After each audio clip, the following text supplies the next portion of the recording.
നമസ്കാരം. ഫോട്ടത്തിന്റെ ലൈറ്റ് സീരീസിലെ 5ാമത്തെ എപ്പിസോഡിലേക്ക് എല്ലാവർക്കും സ്വാഗതം. ചില സ്റ്റൈലിഷ് ഇൻസ്റ്റാ ഫീഡ്സ് കണ്ടിട്ട് വണ്ടർ അടിച്ചിട്ടുണ്ടോ? ഇവരെങ്ങനെയാണ് ഒരേ സ്റ്റൈലിൽ ഇതുപോലെ കളർ ഗ്രേഡ് ചെയ്യുന്നതെന്ന് ആലോചിച്ചിട്ടുണ്ടോ?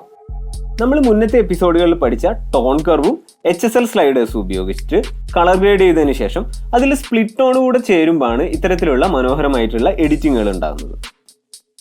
ചിത്രങ്ങളെ ഒരു സ്റ്റൈലിഷ് ടോണിൽ എഡിറ്റ് ചെയ്ത് അതിനൊരു കൺസിസ്റ്റന്റ് ആയിട്ടുള്ള ഒരു ലുക്കൊക്കെ കൊടുത്തിട്ടുള്ള ഒരു കിടിലൻ ഇൻസ്റ്റാ ഫീഡ് ഉണ്ടാക്കാൻ നിങ്ങൾ ആഗ്രഹിക്കുന്നുണ്ടെങ്കിൽ സ്പ്ലിറ്റ് ടോൺ നിങ്ങൾ നിർബന്ധമായിട്ടും അറിഞ്ഞിരിക്കേണ്ട ഒരു സൂപ്പർ പവർഫുൾ ടൂളാണ്. എന്താണ് സ്പ്ലിറ്റ് ടോൺ? സംഗതി വളരെ സിമ്പിളാണ്. ഒരു ചിത്രത്തിന്റെ വെളിച്ചം കൂടിയ ഭാഗമായിട്ടുള്ള ഹൈലൈറ്റ്സ്, അതുപോലെ തന്നെ ആ ചിത്രത്തിലെ താരതമ്യേന വെളിച്ചം കുറഞ്ഞ ഭാഗമായിട്ടുള്ള ഷാഡോസ്, ഈ ഹൈലൈറ്റ്സിനെയും ഷാഡോസിനെയും സ്പ്ലിറ്റ് ചെയ്ത് നമ്മൾ പ്രത്യേകം കളർ ചെയ്യുന്ന പരിപാടിയാണ് സ്പ്ലിറ്റ് ടോണിങ്. നമുക്കിനി സ്പ്ലിറ്റ് ടോണിങ് എങ്ങനെയാണ് ചെയ്യുന്നത് നോക്കാം. ആദ്യം നമുക്ക് എഡിറ്റ് ചെയ്യേണ്ടതായിട്ടുള്ള ഇമേജ് ലൈറ്റ് റൂമിൽ ഓപ്പൺ ആക്കുക. ഓക്കെ, ഇനി ഏത് ഇമേജ് എഡിറ്റ് ചെയ്യുമ്പോൾ നമ്മൾ ആദ്യം ചെയ്യേണ്ട കാര്യം ആ ഇമേജിന്റെ ബേസിക് ആയിട്ടുള്ള ലൈറ്റ് അഡ്ജസ്റ്റ്മെന്റുകൾ ചെയ്യാന്നുള്ളതാണ്. അപ്പം നമുക്ക് ആദ്യം ലൈറ്റ് അഡ്ജസ്റ്റ്മെന്റുകൾ ചെയ്യാം.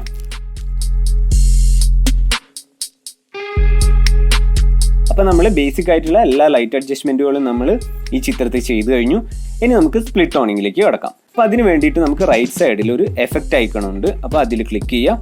അതിൽ ക്ലിക്ക് ചെയ്യുമ്പോൾ നമുക്ക് ടോപ്പിൽ സ്പ്ലിറ്റ് ടോൺ കാണാം. അപ്പോൾ നമ്മൾ സ്പ്ലിറ്റ് ടോൺ ഓപ്പൺ ആക്കിയാൽ നമുക്കിവിടെ 2 തരം കളർ മിക്സേഴ്സ് കാണാം. അപ്പോൾ ആദ്യത്തേൽ നമുക്ക് ഹൈലൈറ്റ്സ് എന്നാണ്, അതായത് നമ്മൾ ഹൈലൈറ്റ്സിന് വേണ്ടതായിട്ടുള്ള ഒരു കളർ നമ്മൾ ഇതിൽ നിന്ന് പിക്ക് ചെയ്യണം. അതുപോലെ തന്നെ ഷാഡോസ് എന്ന് കാണാം. ഷാഡോസിന് വേണ്ടിയിട്ടുള്ള ഒരു പ്രോപ്പർ ആയിട്ടുള്ള കളർ നമ്മൾ ഇതിൽ നിന്ന് പിക്ക് ചെയ്തെടുക്കണം. നമ്മൾ ഇത് എങ്ങനെയാണ് ഈ കളർ നമ്മൾ പിക്ക് ചെയ്യുന്നത് നോക്കാം. അപ്പോൾ നമുക്ക് ആ മിക്സറിൽ ക്ലിക്ക് ചെയ്തിട്ട് നമ്മൾ ഇവിടുന്ന് ഒരു ഹാഫ് പോർഷനിൽ വെക്കാം. അതിനുശേഷം നമ്മളിങ്ങനെ ഡ്രാഗ് ചെയ്യുന്നതിനനുസരിച്ച് നമുക്കിതിൽ ഹൈലൈറ്റ്സിൽ ഇങ്ങനെ പുതിയ പുതിയ കളറുകൾ ആഡ് ചെയ്യുന്നതായിട്ട് നമുക്ക് കാണാം. അപ്പം നമുക്ക് ഇതിന് ഏറ്റവും സ്യൂട്ടബിൾ ആയിട്ടുള്ള ഒരു കളർ ഏതാണെന്ന് നമുക്കിങ്ങനെ ഡ്രാഗ് ചെയ്തിട്ട് ഫൈൻഡ് ചെയ്യാം. അപ്പം നമ്മൾ ഏതെങ്കിലും ഒരു കളറിൽ വെച്ചിട്ട് അതിൽ നിന്ന് നമ്മൾ മുകളിലോട്ട് ഡ്രാഗ് ചെയ്യുകയാണെങ്കിൽ ആ കളറിൻ്റെ സാച്ചുറേഷൻ ഇങ്ങനെ കൂടും.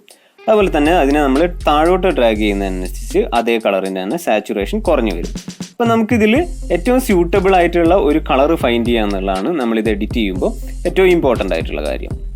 അപ്പം നമ്മൾ ഈ ഒരു ചിത്രത്തിനെ കൺസിഡർ ചെയ്യുകയാണെങ്കിൽ ഇതിൽ ഒരു പക്ഷേ ഹൈലൈറ്റ്സിൽ ഒരു ഓറഞ്ച് യെല്ലോ കളർ ആയിരിക്കും ഏറ്റവും നന്നായിട്ടിരിക്കുക. ഓക്കെ, എന്നിട്ട് നമുക്ക് അതിൻ്റെ സാച്ചുറേഷനൊക്കെ അഡ്ജസ്റ്റ് ചെയ്തിട്ട് ഒരു പ്രോപ്പർ ആയിട്ടുള്ള വാല്യൂ നമുക്ക് ഫൈൻഡ് ചെയ്യാം.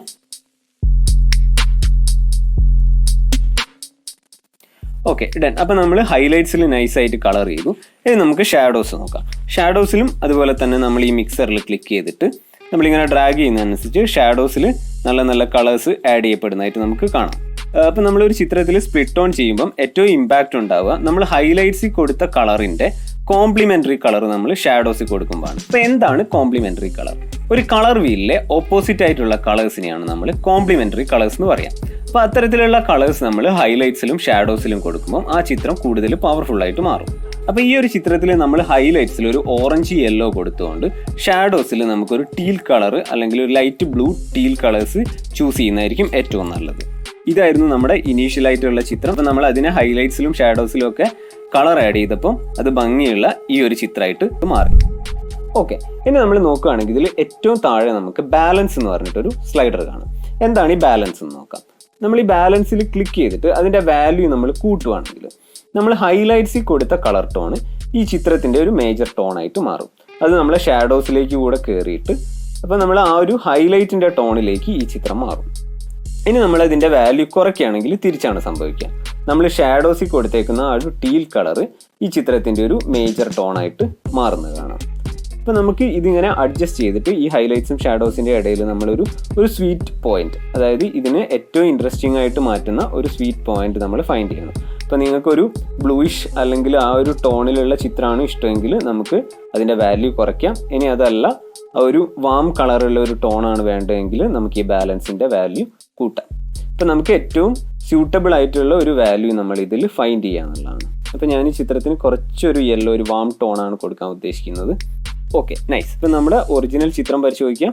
ഇതായിരുന്നു ഒറിജിനൽ. ഇപ്പം നമ്മളിതിനെ എഡിറ്റ് ചെയ്തിട്ട് ഈ ഒരു ചിത്രമാക്കിയിട്ട് മാറ്റി. അപ്പം നമ്മൾ ഈ എഡിറ്റിൽ ഹാപ്പി ആണെങ്കിൽ നമുക്കിവിടെ ഡൺ കൊടുക്കാം.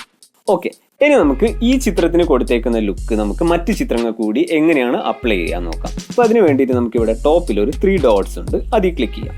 അത് ക്ലിക്ക് ചെയ്തതിന് ശേഷം നമുക്കിവിടെ കോപ്പി സെറ്റിങ്സ് കാണാം. നമ്മൾ ഈ ചിത്രത്തിൽ അപ്ലൈ ചെയ്തേക്കുന്ന സ്പ്ലിറ്റ് ഓൺ എഫക്റ്റ് മാത്രം നമുക്ക് കോപ്പി ചെയ്താൽ മതി. അപ്പോൾ നമുക്ക് ബാക്കിയൊക്കെ അൺടിക്ക് ചെയ്തിട്ട് നമുക്ക് ആ എഫക്ട്സ് മാത്രം കീപ്പ് ചെയ്യാം. അതിനുശേഷം നമ്മൾ ഇവിടെ ഓക്കെ കൊടുക്കാം. ഇനി നമുക്ക് ഈ കോപ്പി ചെയ്ത സെറ്റിങ്സ് മറ്റൊരു ചിത്രത്തിൽ എങ്ങനെയാണ് അപ്ലൈ ചെയ്യുന്നത് നോക്കാം. ഇനി നമുക്ക് ഈ ടോപ്പിലുള്ള ഈ 3 ഡോട്ട്സിൽ ഒന്നുകൂടെ ക്ലിക്ക് ചെയ്യാം. അപ്പോൾ നമുക്ക് അവിടെ താഴെ പേസ്റ്റ് സെറ്റിങ്സ് എന്ന് കാണാം. അപ്പോൾ നമുക്ക് പേസ്റ്റ് സെറ്റിങ്സിൽ ക്ലിക്ക് ചെയ്യാം. അപ്പോൾ നമ്മൾ നോക്കുകയാണെങ്കിൽ ഈ ചിത്രത്തിൻ്റെ ടോണ് നമ്മുടെ മുന്നത്തെ ചിത്രത്തിൻ്റെ അതേ ടോണിലേക്ക് നമുക്ക് കൊണ്ടുവരാൻ പറ്റി. അപ്പോൾ നമുക്ക് ഈ ചിത്രത്തിൻ്റെ ഒറിജിനൽ പരിശോധിക്കാം. ഇതായിരുന്നു ഒറിജിനൽ ചിത്രം. നമ്മൾ ആ സ്പ്ലിറ്റ് ഓൺ എഫക്റ്റ് ഇതിൽ ആഡ് ചെയ്തപ്പോൾ നമ്മൾ ആ പഴയ ചിത്രത്തിലുള്ളതുപോലെ. അപ്പോൾ ഇതിൻ്റെ ഹൈലൈറ്റ്സിൽ കുറച്ച് വാം കളേഴ്സ്, അതായത് ഓറഞ്ച് യെല്ലോ കളേഴ്സും ഷാഡോസിൽ കുറച്ച് ടീൽ ബ്ലൂ കളേഴ്സും നമ്മൾ ആഡ് ചെയ്തിട്ടുണ്ട്. ഇതുപോലെ നമുക്ക് ഈ ഒരു എഫക്റ്റ് നമുക്ക് എത്ര ചിത്രങ്ങൾക്ക് വേണമെങ്കിലും ആഡ് ചെയ്തിട്ട് ആ ചിത്രങ്ങൾക്കൊക്കെ ഒരു കൺസിസ്റ്റൻ്റ് ആയിട്ടുള്ള ഒരു ലുക്ക് നമുക്ക് കൊടുക്കാൻ പറ്റും. ഇനി നമുക്ക് ഈ ചിത്രത്തിൽ തന്നെ നമുക്ക് ഈ അപ്ലൈ ചെയ്ത എഫക്റ്റിന് എന്തെങ്കിലും രീതിയിൽ എഡിറ്റ് ചെയ്യണമെങ്കിൽ തന്നെ നമുക്ക് ഇവിടുന്ന് വീണ്ടും എഫക്ട്സിൽ പോയിട്ട് സ്പ്ലിറ്റ് ഓൺ ചൂസ് ചെയ്യാം. അതിനുശേഷം നമുക്ക് ഈ വാല്യൂസ് നമുക്ക് അഡ്ജസ്റ്റ് ചെയ്യാവുന്നതാണ്. ഇനി വേണമെങ്കിൽ നമുക്ക് ഇതിൻ്റെ ബാലൻസ് അഡ്ജസ്റ്റ് ചെയ്തിട്ട് ഇതിനെ കുറച്ചൊരു ബ്ലൂ കളറിലേക്ക് കൊണ്ടുവരണമെങ്കിൽ അത് ചെയ്യാം. ഇവിടുന്ന് കുറച്ചുകൂടി വാം ആക്കണമെങ്കിൽ നമുക്ക് അങ്ങനെ ചെയ്യാം. അപ്പം ഫോട്ടോത്തിൻ്റെ ഇന്നത്തെ എപ്പിസോഡ് നിങ്ങൾക്ക് ഇഷ്ടമായെന്ന് കരുതുന്നു. ഇഷ്ടമായെങ്കിൽ ഞങ്ങളെ സപ്പോർട്ട് ചെയ്യുക. നിങ്ങളുടെ സുഹൃത്തുക്കളുമായിട്ട് ഫോട്ടോത്തിൻ്റെ വീഡിയോസ് ഷെയർ ചെയ്യുക, ലൈക്ക് ചെയ്യുക, കമൻറ്റ് ചെയ്യുക, സബ്സ്ക്രൈബ് ചെയ്യുക. വീണ്ടും പുതിയൊരു എഡിറ്റിംഗ് ടെക്നിക്കുമായിട്ട് നമുക്ക് അടുത്ത എപ്പിസോഡിൽ കാണാം. See you guys, by.